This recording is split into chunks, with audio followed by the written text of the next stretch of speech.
You're with Sally Bryant on ABC Riverina. Now, you might have heard recently that the federal government's created 180,000 free positions for TAFE courses, and that news has been welcomed in many circles. But the Association of Consulting Surveyors has said the funding has missed the mark by not funding surveying. Gary Polkinghorne is a surveyor with PHL Surveyors in Griffith. Gary, good morning. Good morning, Sally. How are you going? Pretty good, thanks. What's the state of surveyors like, particularly if you look around the Riverina? Is there a shortfall? Yep, there's a shortfall over the whole of Australia, and particularly in regional areas. New South Wales, Riverina's the same. Yeah, we've got quite a few survey companies scattered around Griffith, Wagga, other areas, other local towns, but we're all looking for new staff, either registered surveyors or technicians, but they're almost impossible to find. And why is that? What has happened to make them, more or less like hen's teeth? It's been like that for a long time, Sally. Yeah, I don't know. Surveying doesn't seem to get too many headlines, and a lot of kids don't know it exists out there as a career. We've been investing a lot of money in trying to bring surveying into the forefront at schools and sort of encourage kids to take it on. A lot of the issues is when we do find young kids in regional areas to take on surveying, they tend to go away to uni or TAFE and then they don't come back. So in some instances we're sort of training up guys who then go and fill the void in the cities rather than come back and help us do all the critical work we need to be doing here. Yeah. So what's the training for a surveyor? What's the period of time and typically where do you do that training? So there's two career paths. You can either be a registered surveyor, so you have to go to university 4 years and then another 2 or 3 years for registration.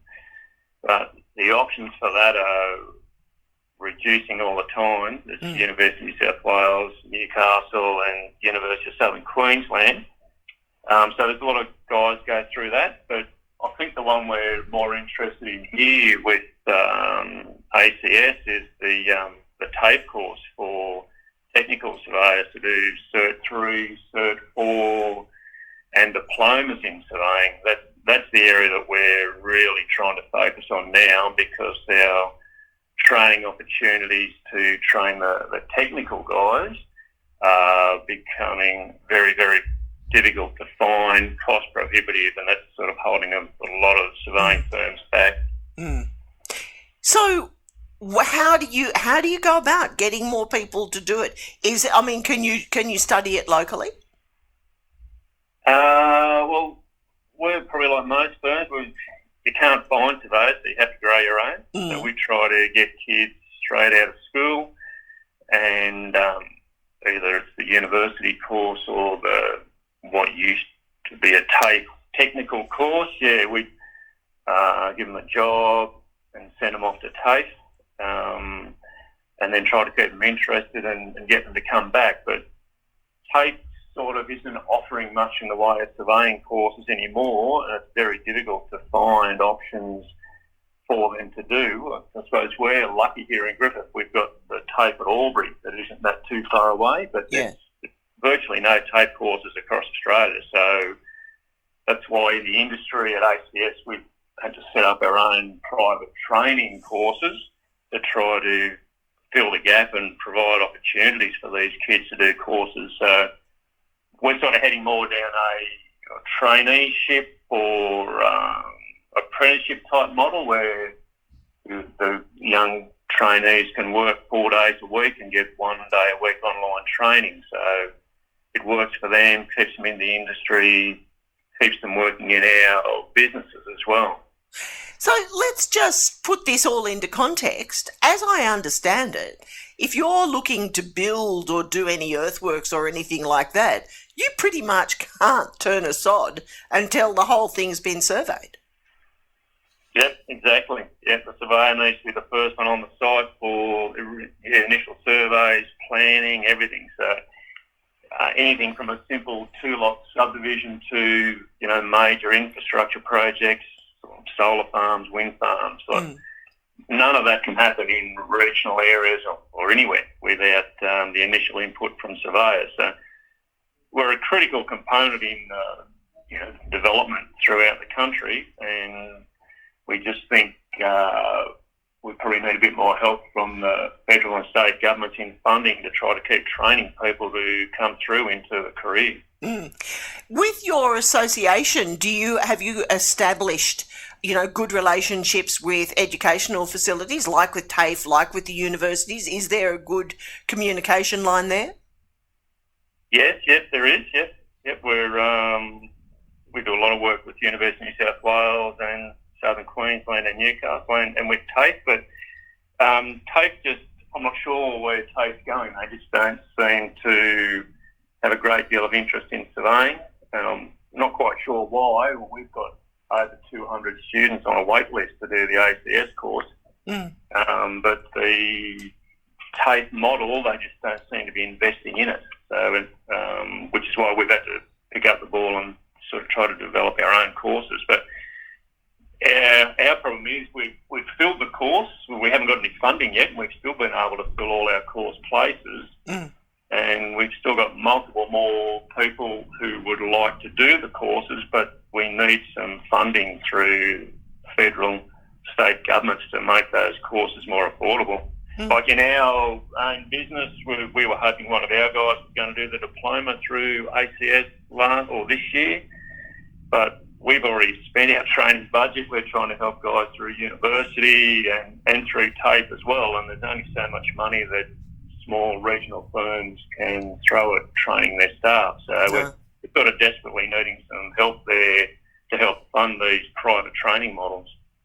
Yeah, well, I tell you what, it sounds like not too much is going to happen anywhere if you don't have the surveyors. So we might take this up with the relevant government authorities and also with TAFE and see if we can get some sort of indication of where their thinking is.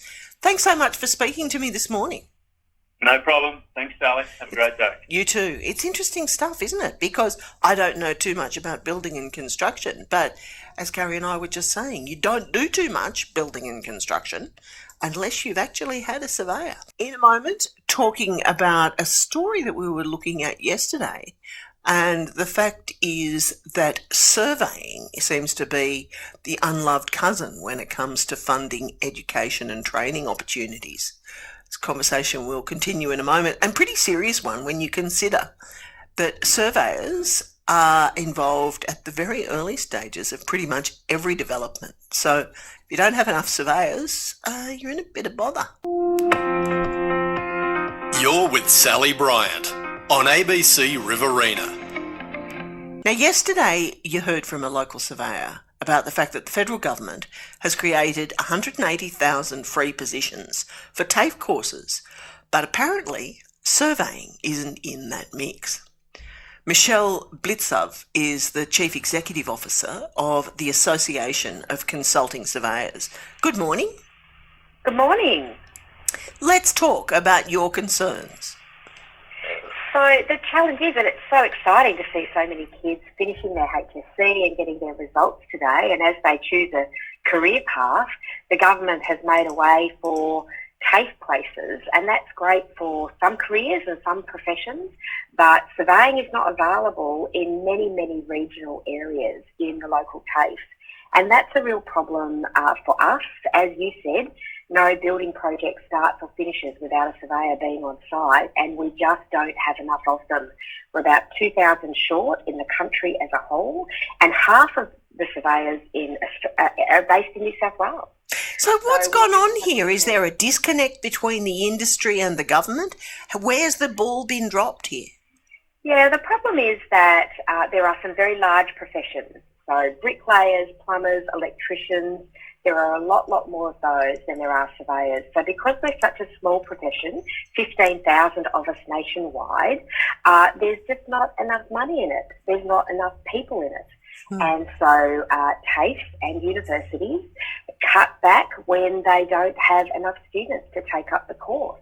But unfortunately, when you have a profession like surveying that is the foundation for every other profession in the building industry, then you have a real problem if we don't have enough of them.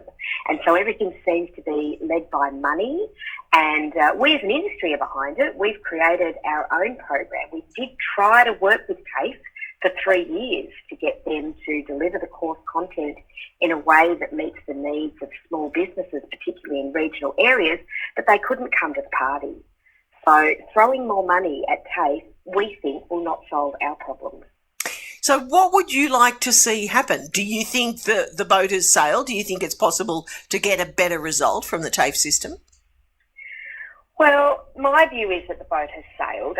We created a new course. There's a way that training packages are created in this country that's led by the federal government, and we were actively involved in creating a new program for us because technology is regularly changing and being updated.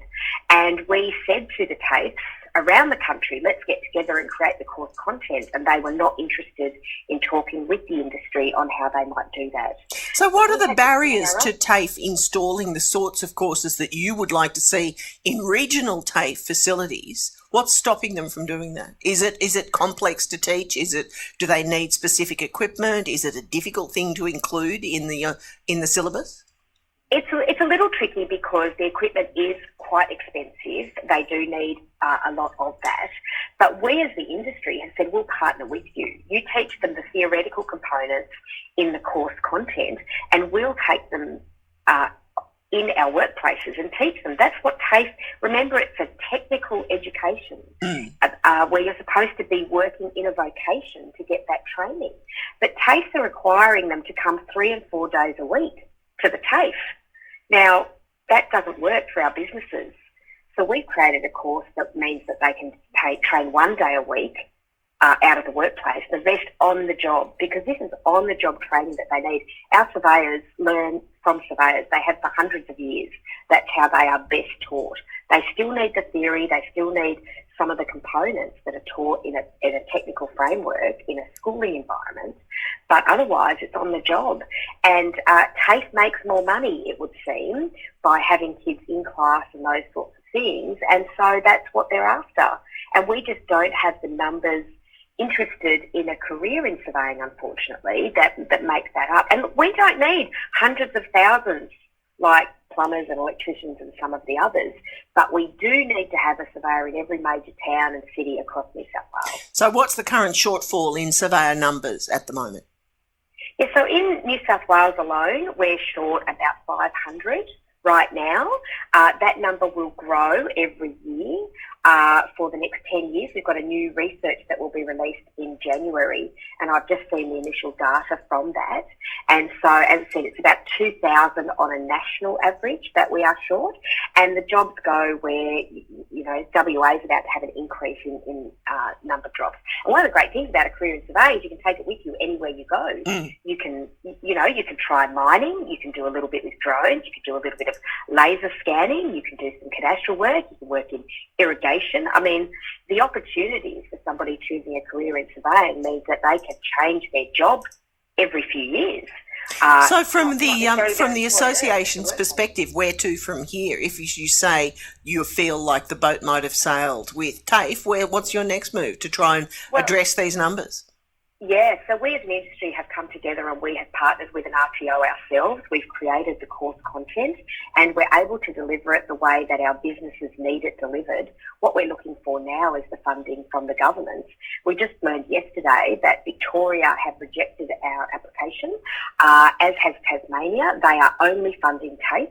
Our application is currently in with the New South Wales state government. We're hoping that will be more favourable, and we're in negotiations with Queensland around how we can get funding in that state, and WA is also close to us. So it's a problem for us nationally. We're hoping New South Wales will lead the way, as it often does, and that we will get the funding for the model that we have developed, which is actually going back to the roots of TAFE as I remember it when I was a young girl finishing my HSC, you know, being able to do a technical education. It seems that the TAFE model has changed and perhaps is broken. We'd like to see that industries continue to be backed by governments when TAFE doesn't work for that particular industry. It's not a one-size-fits-all solution. Michelle Blitzov, thanks so much for speaking to me this morning. Michelle is Chief Executive Officer of the Association of Consulting Surveyors there, talking about what appears to be quite a bit of a disconnect between that industry and the TAFE education. On ABC Riverina, you're with Sally Bryant.